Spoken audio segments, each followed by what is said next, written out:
अच्छा स्टूडेंट्स, ये बताइएगा कि सेक्शन बी में, सेक्शन बी, सेक्शन ए और बी दोनों का कल पेपर है।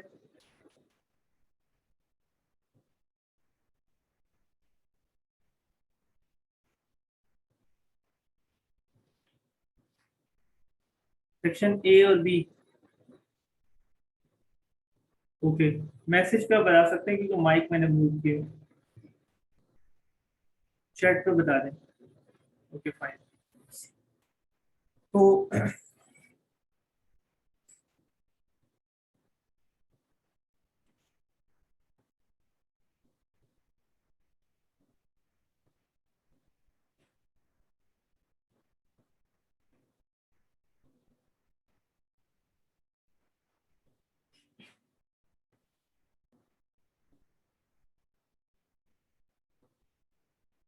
Okay okay fine. सो मैं वैसे जैसे 3 बजे तक क्लास कंडक्ट करते हैं, मैं कोशिश करूंगा कि 2 बजे क्लास को एंड कर दूं ताकि आपके लिए पेपर में, नेक्स्ट पेपर में अटेम्प्ट करना आसान हो जाए।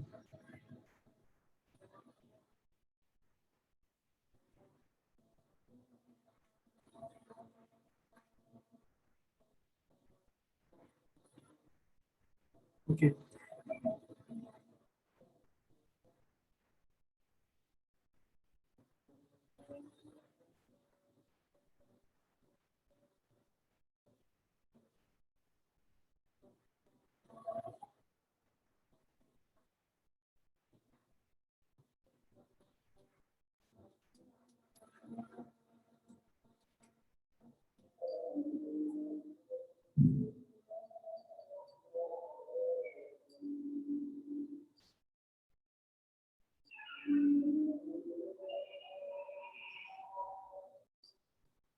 स्क्रीन शेयर कर रहा हूँ, जरा देखिएगा कहाँ थे हम।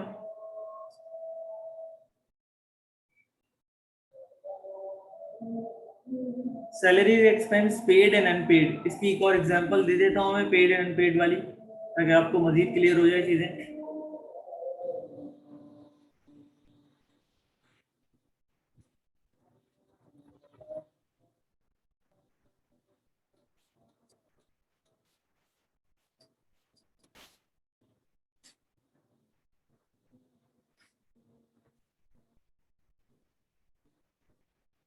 लेट्स सपोज अगर आपके पास क्वेश्चन डेटा में लिखा हुआ है rent expense rupees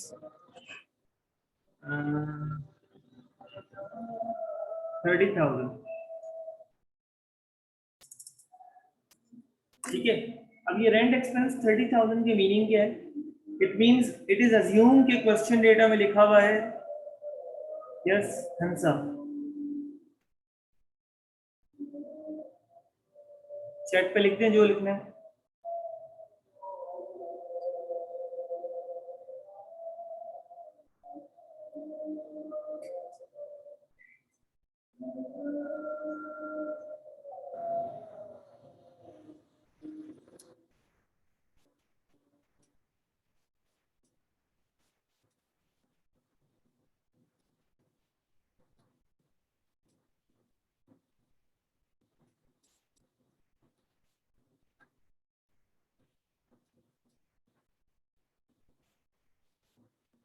okay, let's suppose यहाँ पर आपके सामने क्वेश्चन डेटा में रेंट एक्सपेंस लिखा हुआ है 30,000।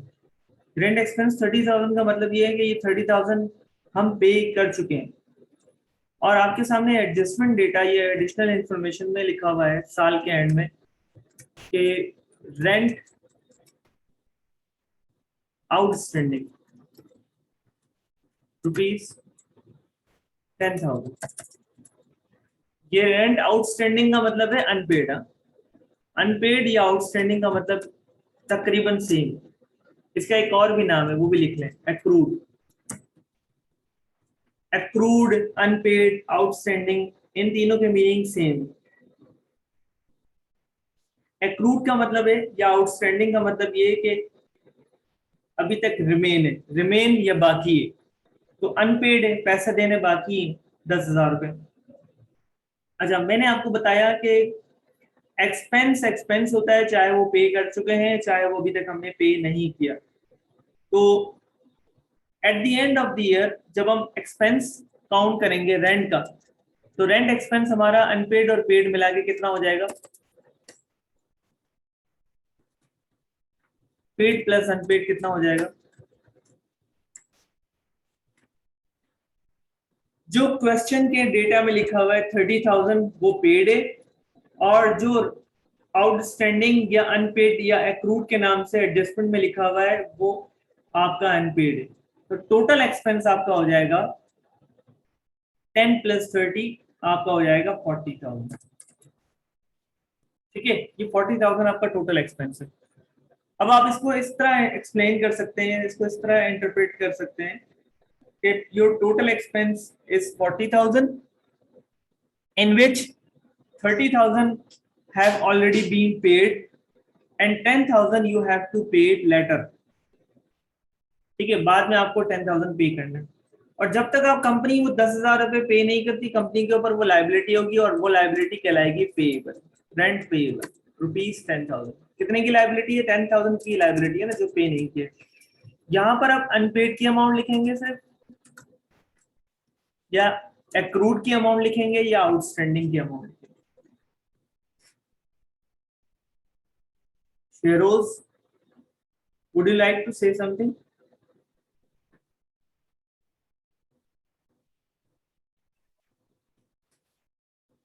अस्सलाम वालेकुम सर। वालेकुम सलाम। सर आंसर बताने के लिए। अच्छा अच्छा,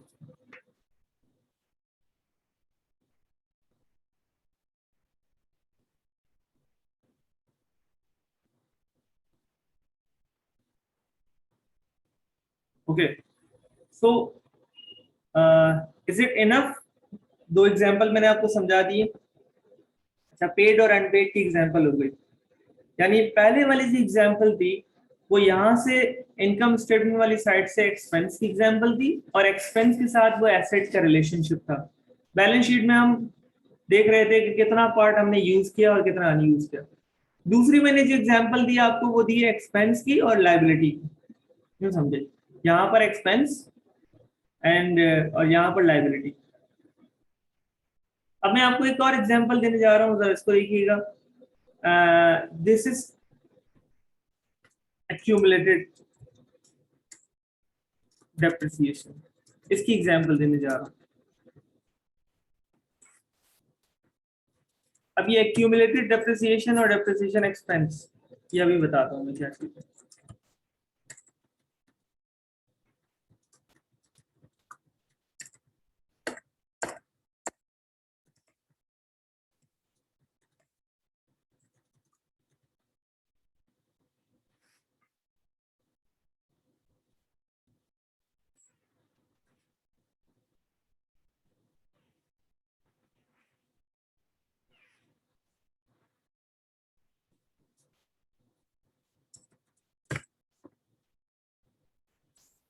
आपको एक एडिशनल इंफॉर्मेशन मिल रही है ईयर एंड पर। नंबर 6 देखिएगा, depreciation expense for the year ₹2,000। अब ये डेप्रिसिएशन एक्सपेंस और एक्यूमुलेटेड डेप्रिसिएशन क्या चीज है? पहले तो ये समझिए कि डेप्रिसिएशन की मीनिंग क्या है।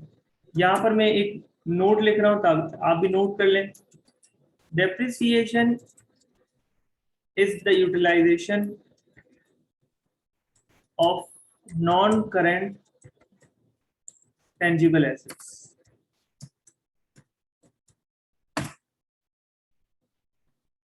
देखिए, आपको एक चीज माइंड में क्लियर करनी होगी स्टूडेंट्स, क्लियर ये करनी है कि लेट सपोज एक वो एक्सपेंस होता है जो आप कंज्यूम करते हो, इस्तेमाल करते हो। अच्छा, एक वो एक्सपेंस होता है जो नजर आता है, जो आपको फिजिकली नजर आ रहा होता है, जिसके लिए आप पैसे दे रहे होते हो या आपको फ्यूचर में पैसे देने होते हैं। ठीक है, जैसे अगर हम ऊपर की एग्जांपल्स देखें कि ऑफिस की सप्लाईज हमने यूज कर ली है, स्टेशनरी हमने यूज कर ली है, तो इसको हमने एक्सपेंस बना दिया, ऑफिस सप्लाई एक्सपेंस। अगर हम यहाँ पर एग्जांपल देखें, रेंट एक्सपेंस नजर आ रहा है, लास्ट वाली एग्जांपल रेंट एक्सपेंस नजर आ रहा है 40,000 रुपए, तो ये भी हमारा खर्चा है।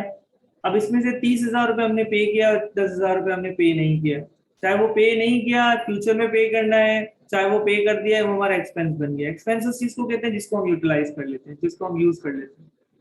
अच्छा, कुछ यूटिलाइजेशन आपको नजर नहीं आती है। लेट सपोज अगर आप एग्जांपल के तौर पर देखें कि अगर आप नॉन करंट एसेट्स की बात करते हैं, लाइक सपोज मोबाइल फोन की बात करते हैं, आपके पास जो सेल फोन है, सेल फोन जो है, क्या आपने अगर उस सेल फोन को 1 साल या 2 साल पहले खरीदा है या 6 महीने पहले भी खरीदा है, क्या आज उसकी वैल्यू, आज उसकी वर्थ उतनी ही होगी, सेम होगी, या उसकी वैल्यू डिक्रीज होगी? अच्छा, मार्केट वैल्यू की बात नहीं कर रहा हूँ, let suppose market value same है। आपने जो मोबाइल फोन परचेज किया था आज से 1 साल पहले, उसकी मार्केट वैल्यू आज भी वही है, लेकिन नए वाले की। आपने अगर मिसाल के तौर पर 2020 में एक मोबाइल खरीदा और उसकी वैल्यू आपने जो उस वक्त खरीदा 2020 में परचेज किया, वो आपने लेट सपोज 40,000 का आपने एक सेलफोन परचेज किया, सही हो गई बात? अच्छा, ड्यूरिंग 2020 पूरे साल में आपने डेफिनेटली उसको यूज किया होगा, ठीक है। अब आपने कितना यूज किया वो आपको पता नहीं है, इसके पीछे कैलकुलेशन होती है। अभी हम इसको नहीं देख रहे, अभी हम देख रहे हैं कि हम देख रहे हैं 2021 पर उसकी वर्थ क्या है। आपने जो 40,000 का मोबाइल खरीदा था 1 साल पहले, और 2021 में 1 साल के बाद उसकी वर्थ हो गई है 30,000। ये 30,000 वर्थ होने का मतलब ये है कि इसकी 10,000 रुपए से आपने उसको इस्तेमाल किया, यूटिलाइज किया, और जो इस 10,000 रुपए का इस्तेमाल किया है वो आपका कहलाता है डेप्रिसिएशन, यूटिलाइजेशन।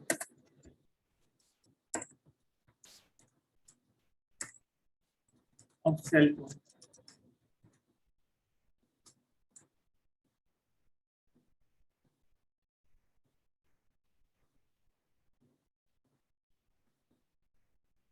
यस हंसा।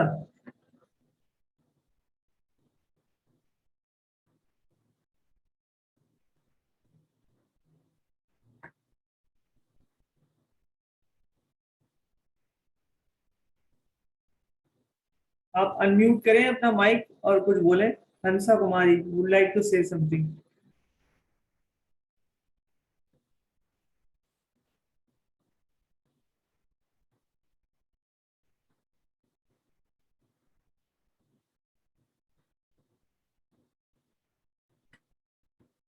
अच्छा, बहरहाल, तो 10,000 रुपए से उसकी वैल्यू जो डिक्रीज हुई है, 10,000 से उसकी वैल्यू जो डिक्रीज हुई है, ये 10,000 कहलाएगा डेप्रिसिएशन। तो डेप्रिसिएशन के आसान लफ्जों में अगर हम मीनिंग देखें तो किसी फिक्स एसेट्स को यूज करने का नाम, किसी फिक्स एसेट्स को इस्तेमाल करने का नाम है डेप्रिसिएशन। एंड डेप्रिसिएशन ऑब्वियसली आपका एक्सपेंस है, इसलिए इसको आप लिखेंगे यहाँ पर डेप्रिसिएशन एक्सपेंस।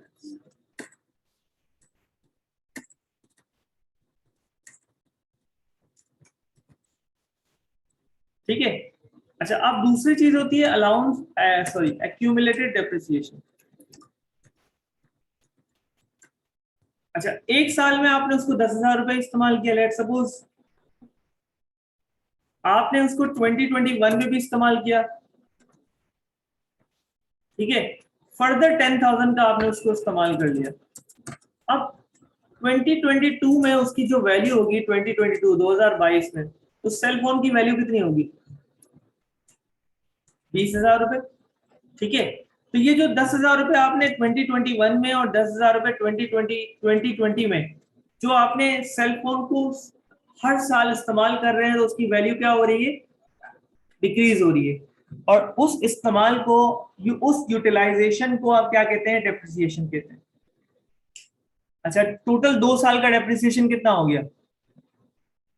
10,000, देन 10,000, 20,000 हो गया। इसको हम कहते हैं एक्यूमुलेटेड डेप्रिसिएशन। अगर हम 2 साल के बाद डेप्रिसिएशन देख रहे हैं तो एक्यूमुलेटेड डेप्रिसिएशन 20,000 होगा और डेप्रिसिएशन एक्सपेंस 10,000 होगा।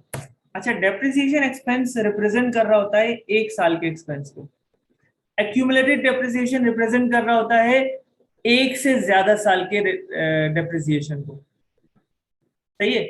अगर हम पहले साल के एंड पर डेप्रिसिएशन निकाल रहे हैं तो 10,000 डेप्रिसिएशन और 10,000 एक्यूमुलेटेड, एक्यूमुलेटेड भी 10,000 होगा और डेप्रिसिएशन भी 10,000 होगा। अगर हम दूसरे साल के एंड पे निकाल रहे हैं तो डेप्रिसिएशन 10,000 होगा और एक्यूमुलेटेड 20,000 होगा। यानी एक्यूमुलेटेड के अंदर डेप्रिसिएशन की हर साल की वैल्यू इंक्रीज होती रहती है, बढ़ जाती है।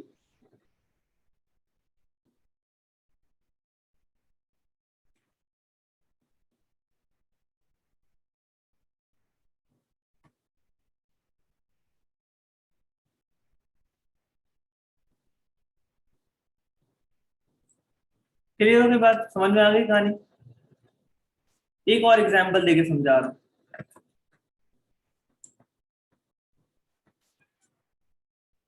लेट्स सपोज आपने एक फर्नीचर खरीदा है, 50,000 रुपए का।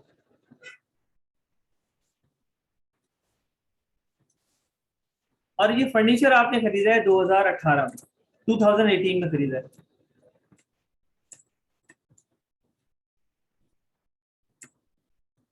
सही है। अच्छा, 2018 में ड्यूरिंग 2018 आपने उसको इस्तेमाल किया होगा और आपने लेट सपोज उसको पहले साल इस्तेमाल किया 8,000 रुपए का, तो 8,000 से उसकी वैल्यू डिक्रीज हो गई। अब उस फर्नीचर की वैल्यू 2019 में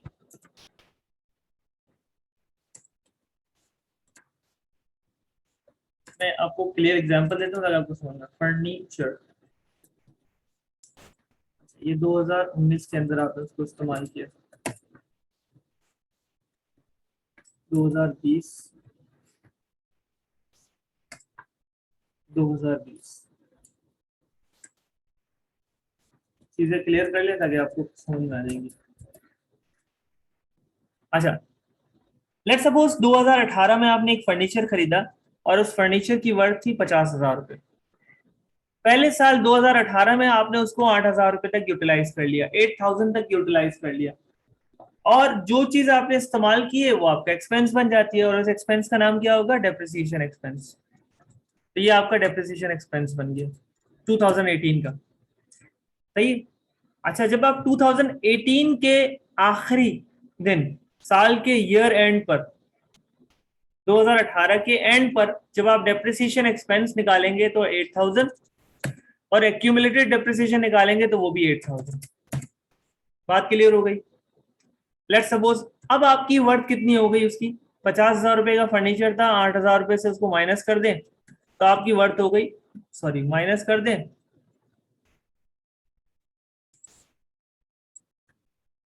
उसकी वर्थ हो गई 42,000।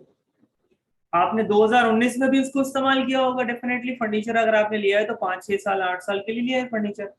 लेट सपोज अगर आपने 2019 में 2019 में भी इसको इस्तेमाल किया और वो इस्तेमाल किया आपने इसको 10,000 का, जो आपने 10,000 की यूटिलाइजेशन की वो कहलाता है डेप्रिसिएशन एक्सपेंस। और ये जो डेप्रिसिएशन एक्सपेंस है ये 2019 का कहलाएगा। ठीक है बेटा? तो जब आप 2019 के ईयर एंड पर एडजस्टमेंट कर रहे होंगे तो डेप्रिसिएशन एक्सपेंस 10,000 होगा।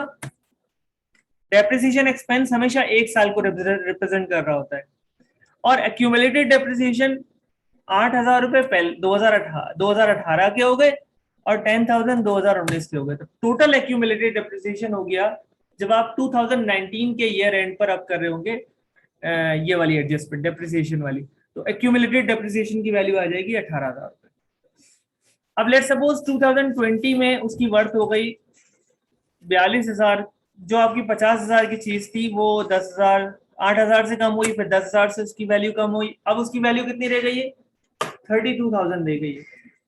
2020 में भी आपने उसको इस्तेमाल किया, लेट सपोज आपने उसको इस्तेमाल किया 2,000 रुपए का, सिर्फ 2020 में आपका इस्तेमाल ही नहीं हुआ इतना, सपोज कर लेते हैं। तो ये 2,000 रुपए तक आपने उसको इस्तेमाल किया, ये कहलाएगा डेप्रिसिएशन एक्सपेंस।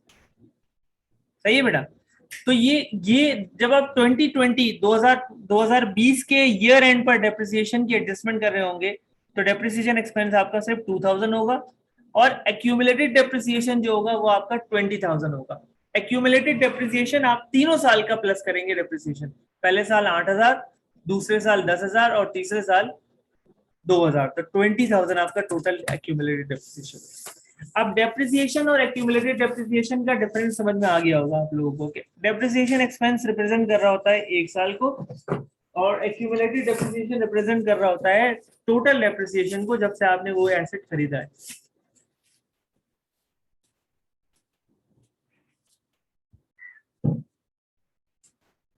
सही है, क्लियर हो गई बात? ये शिरोज सही बता रहे हैं आप। अच्छा, अब जरा सपोज कर लें कि ये तो चीज हो गई डेप्रिसिएशन एक्सपेंस की और एक्यूमुलेटेड डेप्रिसिएशन की। अब आपको ये सारी कहानी लिखी हुई नहीं आएगी पेपर में, आपको कहानी यहां से समझना है। यहां से देखिएगा, क्वेश्चन के अंदर आपके सामने नजर आ रहा है एक्यूमुलेटेड डेप्रिसिएशन नजर आ रहा है स्टूडेंट, 5,000 रुपए। सही है, नजर आ रहा है ना आप लोगों को? अच्छा, यहाँ पर एडजस्टमेंट डेटा में आपके सामने लिखा हुआ है कि depreciation expense for the year estimated ₹2,000। अब ये लिखा हुआ है कि डेप्रिसिएशन एक्सपेंस इस साल का आपका 2,000 रुपए का है। तो जब आप डेप्रिसिएशन एक्सपेंस की वैल्यू लिखेंगे तो वो 2,000 रुपए लिखेंगे इनकम स्टेटमेंट वाली साइड पर,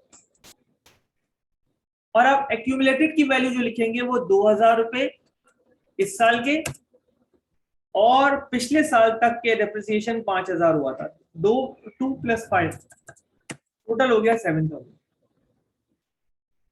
अब एक चीज आपको यहाँ बतानी है जो आप अपने नोटबुक में नोट कर लें कि जो क्वेश्चन के अंदर आपको एक्यूमुलेटेड डेप्रिसिएशन गिवन होगा वो पिछले साल तक का गिवन होगा।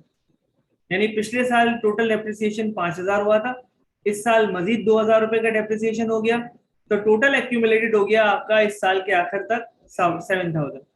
और इस साल का डेप्रिसिएशन एक्सपेंस हो गया जो कि करंट ईयर का डेप्रिसिएशन है वो 2,000 रुपए, और टोटल आपका डेप्रिसिएशन पिछले साल का और इस साल का मिला के कितना हो गया? 7,000। क्लियर हो गई बात?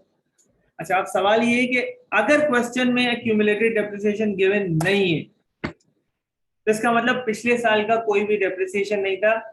इस साल का जो डेप्रिसिएशन आपको 2,000 रुपए नजर आ रहा है यही आपका एक्यूमुलेटेड होगा, यानी डेप्रिसिएशन एक्सपेंस भी 2,000 और एक्यूमुलेटेड डेप्रिसिएशन भी 2,000 होगा।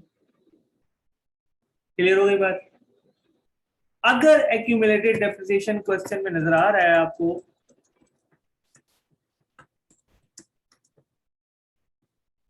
लेट सपोज 3,000 रुपए अमाउंट नजर आ रही है, तो आपका टोटल एक्यूमुलेटेड डेप्रिसिएशन 3,000 रुपए प्लस 2,000 रुपए टोटल 5,000 रुपए एक्यूमुलेटेड हो जाएगा।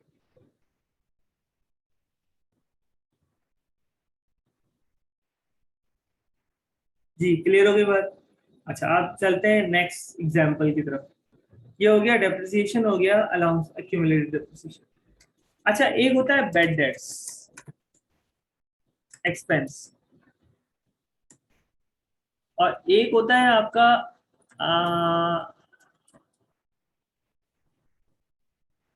Allowance for bad debts.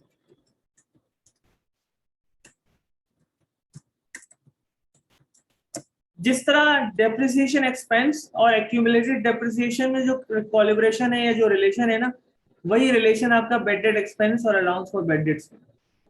Bad debt expense जो है वो रिप्रेजेंट कर रहा होता है करंट ईयर के बैड डेट्स को, और allowance for bad debts represent कर रहा होता है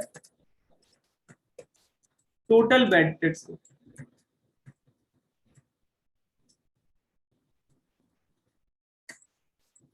सिंस स्टार्ट से लेकर आज तक टोटल कितना बैड डेट्स हुआ है। अब बैड डेट्स क्या होता है पहले ये समझिए, चाहे वो बैड डेट एक्सपेंस हो चाहे वो अलाउंस हो बैड डेट्स हो, बैड डेट्स की मीनिंग समझना जरूरी है। बैड डेट्स का मतलब ये है कि वो पैसा जो कस्टमर से रिसीव करना मुश्किल हो जाए उसको हम बैड डेट्स बना देते हैं। लेट सपोज आपके पास यहाँ पर एक नजर आ रहा है ट्रेड रिसीवेबल। जी, कोई चैट में बताएगा कि ट्रेड रिसीवेबल की मीनिंग क्या है?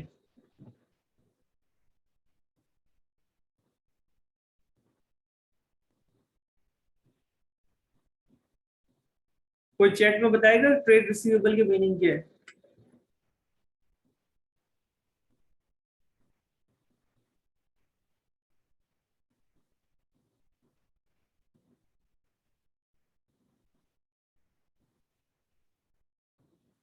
ट्रेड रिसीवेबल की मीनिंग है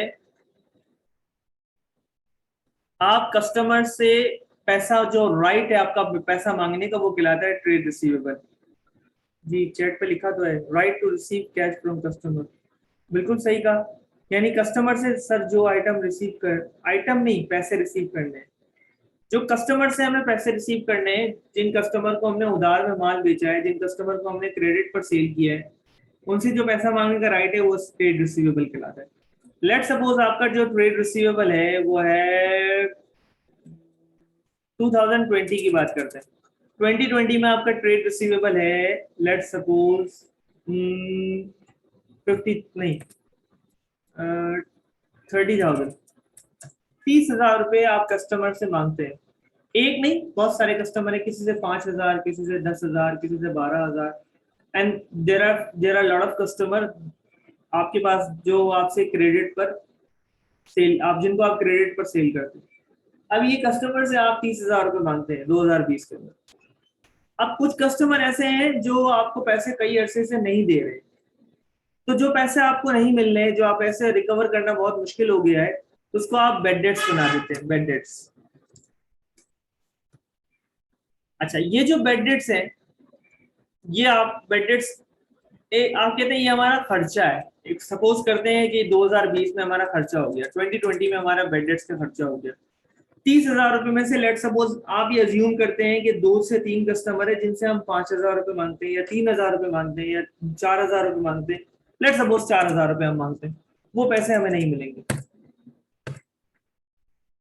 तो ये बेड डेट एक्सपेंस कहलाती है। अच्छा अलाउंस फॉर बेड डेट्स क्या होता है? पहले साल 2020 में अलाउंस फॉर बेड डेट्स भी 4,000 होगा और बेड डेट एक्सपेंस भी 4,000 होगा। आप लेट सपोज अज्यूम करते हैं कि 2021 में 2020 में भी आपका कुछ बेड डेट एक्सपेंस, यानी 2020 के जो कस्टमर थे, 2020 के जो कस्टमर थे, आपने अज्यूम किया कि 4,000 रुपए हमें पैसे रिसीव नहीं होंगे, इसको हमने बेड डेट एक्सपेंस बना दिया। अब ये 2021 के जो आपके कस्टमर हैं जिनको आपने 2021 में माल बेचा है, वो भी कई अरसे से पैसे नहीं दे रहे, किसी को 6 महीने, किसी को 10 महीने, किसी को 12 महीने, किसी को 1 साल, बहुत टाइम हो गया है। तो अब आप अज्यूम करते हैं कि जो 2021 के जो हमारा बेड डेट्स है वो है लेट सपोज 3,000 रुपए, सही है। तो ये जो 4,000 रुपए बेड डेट एक्सपेंस 2020 का था और 3,000 रुपए 2021 का था। तो अलाउंस फॉर बेड डेट्स जो होगा वो 2021 के एंड में होगा 7,000। तो इसको आप इस तरह समझ लिए कि अगर आपको यहाँ एडजस्टमेंट में इसको सॉल्व करना है तो आप यहाँ लिखेंगे bed date expense income statement वाली साइड पर, और बैलेंस शीट वाली साइड पर आप लिखेंगे अलाउंस फॉर बेड डेट्स। अब जरा देखिएगा, अगर लेट सपोज अगर आप 2021 के ईयर एंड पर एडजस्टमेंट सॉल्व कर रहे हैं, 2021 के एंड में, तो आपका बेड डेट एक्सपेंस 3,000 रुपए होगा, सही है। और अलाउंस फॉर बेड डेट्स जो होगा वो होगा आपका 4,000 plus 3,000 7,000। Allowance for bad debts total bad debts को रिप्रेजेंट कर रहा होता है और bed date expense current year के बेड डेट्स को रिप्रेजेंट कर रहा होता है, सही है। क्लियर हो गई बात? अच्छा यही चीज हम यहाँ पर लिख देते हैं। किस तरह यहाँ पर लिखी होगी? लेट सपोज यहाँ पर लिखा होगा आपके पास क्वेश्चन के अंदर अलाउंस फॉर बेड डेट्स ₹4,000। अच्छा ये जो क्वेश्चन के अंदर अगर अलाउंस फॉर बेड डेट्स लिखा हुआ है तो इट इज अज्यूम कि ये पिछले साल का हमारा बेड डेट एक्सपेंस होगा। इस साल हमारा बेड डेट एक्सपेंस या एडजस्टमेंट में या एडिशनल इंफॉर्मेशन में एक एडिशनल इंफॉर्मेशन लिखी होगी, bad debts estimated for the year ₹3,000। इस साल हमारा बेड डेट्स का एक्सपेंस कितना है? 3,000 रुपए। तो हमने यहाँ पर सिंपली 3,000 रुपए बेड डेट एक्सपेंस लिख देना है और टोटल बेड डेट्स जो पिछले साल का और इस साल का मिला के 3,000 रुपए इस साल का और 4,000 रुपए हमें पिछले साल का, ये जो यहाँ क्वेश्चन के डेटा में लिखा हुआ है। तो टोटल हमारा बेड डेट एक्सपेंस जो होगा वो अलाउंस फॉर बेड डेट्स के नाम से 7,000 में हम बैलेंस शीट में लिखते हैं, ठीक है। बेड डेट एक्सपेंस और अलाउंस बेड डेट्स में वही रिलेशन है जो डेप्रिसिएशन एक्सपेंस में और एक्यूमुलेटेड डेप्रिसिएशन में। ये बड़ा सेंटेंस इंपॉर्टेंट है, जरा सुन लीजिएगा। बैड डेट एक्सपेंस में और अलाउंस ऑफ बैड डेट्स में वही रिलेशन है जो रिलेशन डेप्रिसिएशन एक्सपेंस में और एक्यूमुलेटेड डेप्रिसिएशन में।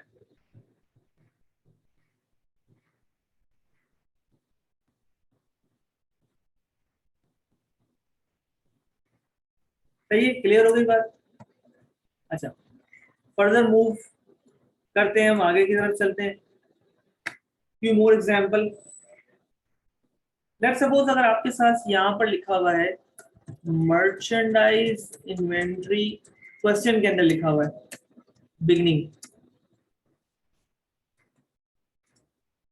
₹10,000, और आपके पास ये जो एडिशनल इंफॉर्मेशन गिवन होगी क्वेश्चन के अंदर लास्ट पार्ट में, यहाँ पर लिखा होगा मर्चेंडाइज इन्वेंट्री एंडिंग ₹12,000। अच्छा, आप जरा देखिएगा यहाँ पर एडिशनल इंफॉर्मेशन में मर्चेंडाइज इन्वेंट्री एंडिंग लिखी हुई होगी और क्वेश्चन के डेटा में मर्चेंडाइज इन्वेंट्री बिगनिंग लिखी होगी। अच्छा, बिगनिंग का एंडिंग से कोई ताल्लुक नहीं है। तो जब भी अगर आपके पास एडिशनल इंफॉर्मेशन में मर्चेंडाइज इन्वेंट्री एंडिंग लिखी हो तो उसकी वैल्यू आप इनकम स्टेटमेंट वाली साइड पर भी लिख दें और उसकी वैल्यू बैलेंस शीट वाली साइड पर भी लिख दें। मर्चेंडाइज इन्वेंट्री एंडिंग की जो वैल्यू आपको यहाँ पर नजर आ रही है विच इज 12,000, ये 12,000 आप इस साइड पर भी लिख दें इनकम स्टेटमेंट वाली साइड पर, और ये 12,000 आप बैलेंस शीट वाली साइड पर भी लिख दें। यहाँ पर भी आप लिख दें मर्चेंडाइज इन्वेंट्री एंडिंग, और यहाँ पर भी आप लिखते हैं मर्चेंडाइज इन्वेंट्री एंडिंग। ठीक है। अच्छा, ये तो अभी फिलहाल for the time being section B को मैंने बताया था इसके पीछे लॉजिक क्यों है, क्या लॉजिक है, लेकिन फॉर द टाइम बिंग इसको आप एक तरीके से मेमोराइज कर लें। मैं लेटर किसी और दिन क्लास में मैं आपको डिटेल में समझाऊंगा कि ये दोनों जगह पर सेम अमाउंट क्यों लिखते हैं। अच्छा, एंडिंग का बिगनिंग से कोई ताल्लुक नहीं, कोई रिलेशन नहीं है। जब आप एडजस्टमेंट सॉल्व कर रहे होंगे तब एडजस्टमेंट सॉल्व करते वक्त सिर्फ आपको ये देखना है कि यहाँ पर क्या लिखा हुआ है, यहाँ पर एंडिंग ही लिखी होगी 99%। एडजस्टमेंट सॉल्व करते वक्त जो आपको इन्फॉर्मेशन गिवन होगी एडिशनल इन्फॉर्मेशन, उसमें एंडिंग ही लिखी होगी, तो वो 12,000 रुपए। अब ये मर्चेंडाइज इन्वेंट्री का मतलब भी सुन ले क्या है, वो माल जो साल के आखिर में आपके पास बच गया, वो माल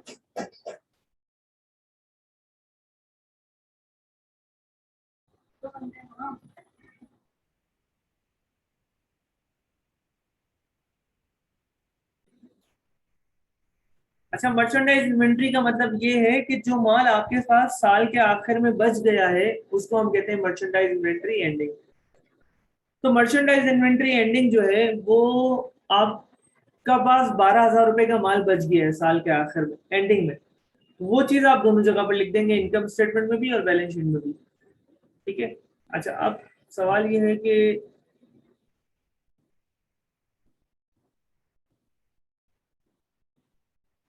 आगे चलते हैं थोड़ा सा।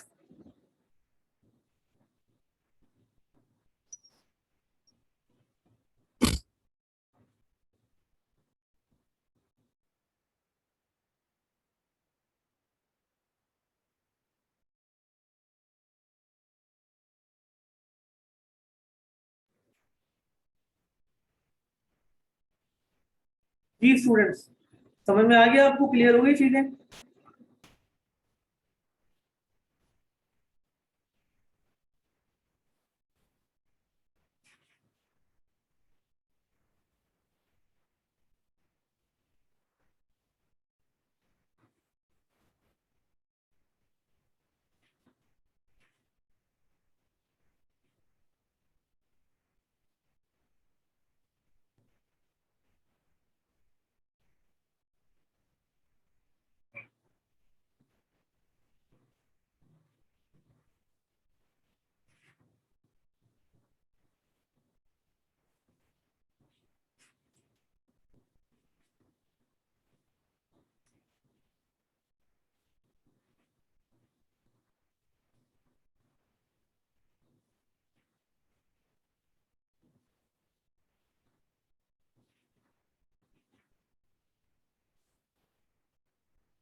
जी सर। यस वजीर।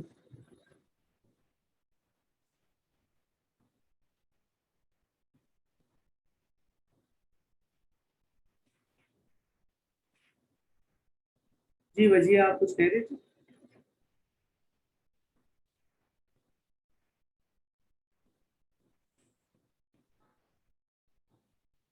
अभी आवाज आ रही है?